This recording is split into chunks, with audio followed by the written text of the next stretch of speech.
Welcome back, guys, to another technical help question. I'll be going through the question, the answers, and hoping to help find that answer. Guys, I hope you stay crazy just a little bit like me and get through and work to the solution. Now let's get started.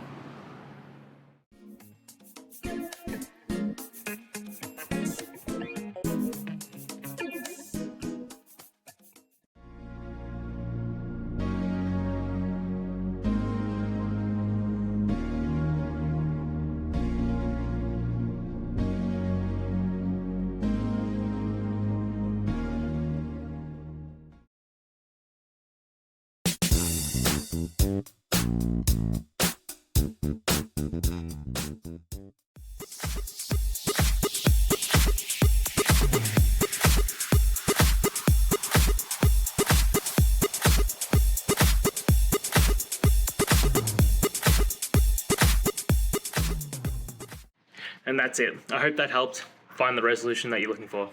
If it did, please hit subscribe. I really appreciate it. And until next time, I hope you have a good one. Cheers.